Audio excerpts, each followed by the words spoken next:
Baghdad میں ایک شخص روٹیاں بیچتا تھا، جو تازہ روٹی 1 روپے کی، جو باسی روٹی 2 روپے کی۔ اب عقل کہتی ہے کہ باسی روٹی تو 8 آنے کی ہونی چاہیے، اور یہ الٹا 2 روپے میں بیچ رہا ہے۔ کسی نے روک کر کے پوچھا، بابا یہ تیرا کیا ریٹ ہے؟ اس نے کہا نہیں خریدتے تو نہ خریدو، میرا ریٹ یہی رہے گا۔ کہا وجہ بھی تو بتا، باسی روٹی عقل کہتی ہے سستی ہونی چاہیے اور تو الٹا اس کو 2 میں بیچ رہا ہے۔ اس نے کہا سنو پھر، یہ جو باسی روٹی ہے یہ تازہ روٹی کی نسبت 1 دن حضور کے زمانے سے قریب ہے۔ اس قربت کی وجہ سے اس کی قیمت بڑھ گئی ہے۔ اصل قیمت تو حضور سے ہے نا۔ کسی زمانے میں بش نے کہا تھا کہ ہم تمہیں پتھر کے زمانے میں دھکیل دیں گے، ایک بھونچال آ گیا تھا اور ایک کال پہ ہم ڈھیر ہو گئے تھے۔ مصطفی اجتماع میں نے جو میری نفیف اور کمزور سی آواز ہے اور جہاں تک پہنچتی ہے وہ پہنچی بھی، تو میں نے کہا تھا کہ یہ پتھر کا زمانہ کچھ لوگوں کے لیے تو نامانوس ہوگا، لیکن ہماری زندگی کا سارا حسن وہاں پڑا ہوا ہے۔ ہمارا تو دل گھبرا رہا ہے اس زمانے میں، ہمیں تو لے جاؤ کچھ اس زمانے میں۔ آج بھائی بھائی کا گلا کاٹ رہا ہے، آج گھر کی آگ بجھی تو کچھ سامان بچا تھا جلنے سے، سو وہ بھی ان کے ہاتھ لگا جو آگ بجھانے آئے تھے۔ آج تو انسان کا گلا کاٹ رہا ہے، ہمیں تو لے جاؤ اس زمانے میں جب صفیں کچی تھی لیکن ایمان پکے تھے، جب بکریاں ممیاتی تھیں اور اونٹ جگالی کرتے تھے، لیکن محمد عربی کے شہر مدینہ زمانے کو روشنیاں بانٹ رہا تھا۔ وہ سارا حسن اور سارا زمانہ اور سارا جمال تو اسی زمانے میں پڑا ہوا ہے۔ تو کہا خیر القرون کرنی، بہتر زمانہ میرا زمانہ ہے، اور پھر جو اس کے ساتھ جڑا ہے تو قسم محبوب تیرے زمانے کی، بے شک انسان خسارے میں ہے۔ بات لمبی نہ ہو، انسان ویسے خسارہ مانتا نہیں، وہ کہتا میں تو خسارے میں نہیں ہوں۔ کہاں گھاس پھونس کی جھونپڑی اور کہاں یہ عالی نصب کوٹیاں، کہاں کھانے کے لیے نان شبینہ بھی میسر نہیں، اور کہاں اتنے کھانے کہ انتخاب مشکل ہوتا ہے کون سا کھائیں کون سا چھوڑیں۔ پہننے کے لیے پورا لباس بھی میسر نہیں تھا، اب اتنے لباس کے بدلنے کی باری بھی نہیں آتی۔ میں تو خسارے میں نہیں ہوں، میں تو ہواؤں کے دوش پہ اڑتا ہوں، میں تو پانی کی تہ میں اترنے کے فن سے آشنا ہوں، میں تو ایٹم کا کلیجہ چیر لیا ہے، میں تو پوری دنیا کو گلوبل ولیج بنا لیا ہے، میں تو جو ہے وہ مریخ کی چھاتی تک جا پہنچا ہوں، میں تو خسارے میں نہیں ہوں۔ اللہ کہتا ہے محبوب تیرے زمانے کے حسن کی قسم یہ خسارے میں ہے۔ اچھا انسان خسارہ مانتا نہیں ہے، محبوب کی قسم کر کے، شہر کی قسم کر کے رب کہتا ہے خسارے میں ہے محبوب، یہ انسان خسارے میں۔ تو پھر جواب کیا ہوا؟ مفسرین فرماتے ہیں خسارہ حیوانیت کا نہیں ہے، خسارہ انسانیت کا۔ اگر یہ ہواؤں کے دوش پہ اڑتا ہے انسان تو یہ انسانی کمال نہیں ہے، وہ تو مکھی بھی اڑتی ہے۔ اگر پانی کی تہ میں اترنے کے فن سے آشنا ہے تو یہ انسانی کمال نہیں ہے، وہ تو مچھلی بھی اترتی ہے۔ انسانی کمال کیا ہے؟ مروت، رواداری، بھائی چارہ، ایثار، ہمدردی، اور یہ تو جوہر لٹ رہے ہیں۔ آج بھائی بھائی کا گلا کاٹ رہا ہے۔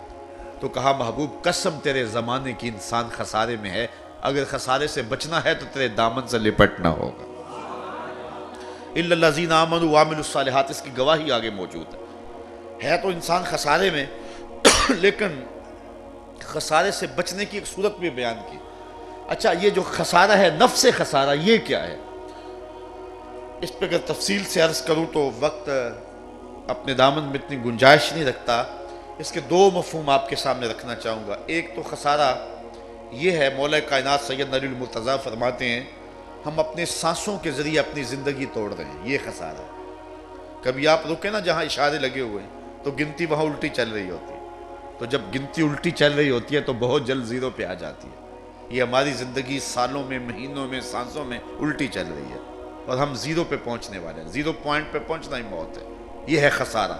ہم سمجھتے ہیں بڑے ہو رہے ہیں، ہم چھوٹے ہو رہے ہیں، موت کی طرف بھاگ رہے ہیں۔ یہ خسارہ ہے جو ہم اپنا کر رہے ہیں، حضرت مولا کائنات سے یہ منسوب ہے۔ دوسرا خسارے کا مفہوم، اچھا وہ بڑا دل آویز بھی ہے، وہ یہ کہ اللہ تعالیٰ نے ایک شے کو ایک حسن دیا ہے، اسے دوسرے حسن سے محروم رکھا ہے، تو وہ شے کہتی ہے میں خسارے میں۔ مثال کے طور پہ بلبل کو خوبصورت لہجہ دیا گیا ہے، اچھی آواز دی گئی ہے، لیکن اس کے پنجوں میں زور نہیں رکھا گیا، تو بلبل کہتی ہے میں خسارے میں۔ مور کے پروں کے اندر جو ہے وہ رانائی رکھی گئی ہے، لیکن اس کے پاؤں بدصورت ہیں، وہ کہتا ہے میں اس خسارے میں۔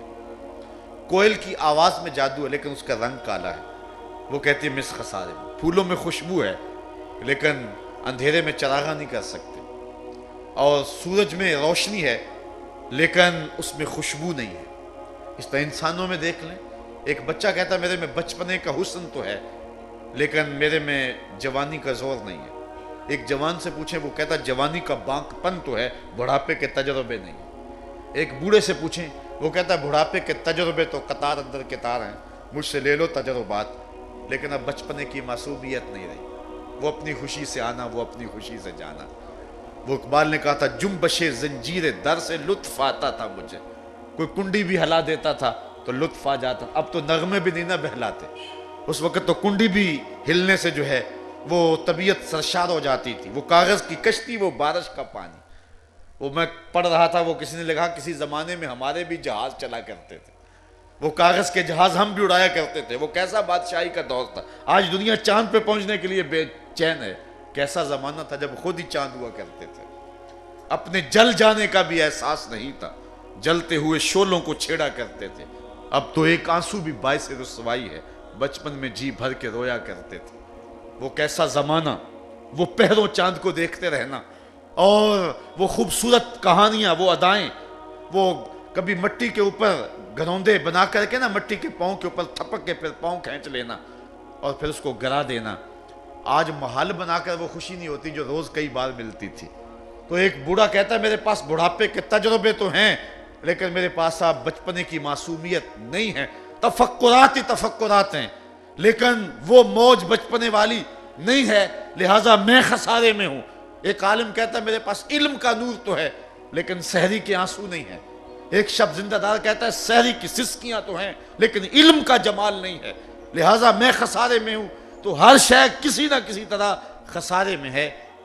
پھر اگر تمہیں شوق ہو کوئی ایسی ذات دیکھیں، ایسی ذات سے ملنے کا جس میں کوئی خسارہ نہ ہو، حسن کی ساری شوخیاں، جمال کے سارے کریمے اگر ایک پیکر میں دیکھنے کا شوق آ جائے تو رب کہتا ہے میں نے ایک ہی ذات محمد عربی کی بنا دی، سارے حسن وہاں اکٹھے کر دیے۔ حسن یوسف دم عیسیٰ ید بیضا داری، آنچ خوباں ہما دارن تو تنہا داری۔ تم نے پھوٹتے ہوئے جھرنوں کا حسن دیکھا ہوگا، تم نے بہتی ہوئی ندیوں کا جمال ملاحظہ کیا ہوگا، بزم کواکب سے چھنتے ہوئے نور کو دیکھا ہوگا، تم نے تتلی کے پروں میں قدرت کی صنائیاں بھی دیکھی ہوں گی، تم نے جو ہے وہ کائنات کی بو کلمونیاں اور رنگینیاں بھی دیکھی ہوں گی، تم نے ساون کے سرمئی بادلوں کا لطف بھی اٹھایا ہوگا، تم نے برستی برکھا کا مزہ بھی لیا ہوگا، تم نے پربتوں کے اوپر اگے ہوئے درختوں کی قطاریں اور بے ترتیب اشجار کا حسن بھی ملاحظہ کیا ہوگا، برف پوش وادیاں بھی دیکھی ہوں گی، تم نے جھیلوں کا حسن بھی دیکھا ہوگا، تم نے پرندوں کے پروں کے اوپر قدرت کی نقاشی بھی دیکھی ہوگی، تم نے جمال اور حسن اور خوبصورتی زمانے میں مختلف پہلوؤں اور رنگوں میں دیکھی ہوگی، لیکن اگر تمہیں شوق آ جائے کہ یہ سارے حسن ایک پیکر میں مل جائیں، یہ سارے جمال ایک صورت میں مل جائیں، تو رب کہتا ہے کہ اس کے لیے میں نے ایک ہی ذات بنائی ہے اور وہ محمد عربی کی ذات ستون ہے۔ کائنات حسن جب پھیلی تو لامحدود تھی اور جب سمٹی تو تیرا نام بن کے رہ گئے۔ وہ کہا قسم محبوب تیرے زمانے کی انسان خسارے میں ہے۔ بچنے کی صورت کیا؟ الا الذین آمنوا، خسارے سے بچ نہیں سکو گے لیکن بچنے کی صورت ایک ہی ہے کہ میرے محبوب کے دامن کو پکڑ لو پھر بچ جاؤ۔ الا الذین آمنوا کا یہی مفہوم ہے۔ علماء تشریح فرمائے ہیں، ایمان کی تشریح جو علماء نے کی ہے، حضرت علامہ سعد الدین تفتازانی نے شرح قائد میں یہی تشریح کی، الایمان ہی التصدیق بما جاء بہ النبی صلی اللہ علیہ وسلم، حضور کے لائے ہوئے دین کو حضور سمیت ماننے کا نام دین ہے۔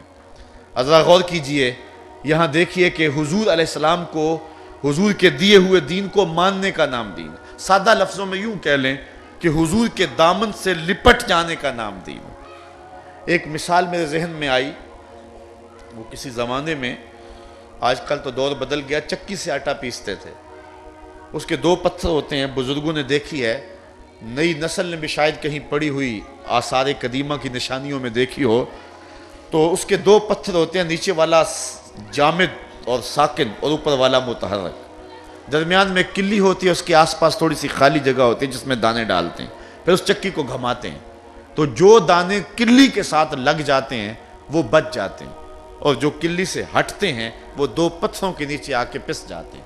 اللہ کہتا ہے محبوب تیرے زمانے کے حسن کی قسم، انسان خسارے میں ہے، بچے گا وہی جو تیرے دامن سے لپٹ کے رہے گا۔ اچھا دامن سے ہٹ گیا، رنگ گورا تھا، شعلے کی طرح چمکتا تھا، رشتہ بھی تھا، لیکن دامن سے لپٹ نہ سکا، پیچھے ہٹ گیا،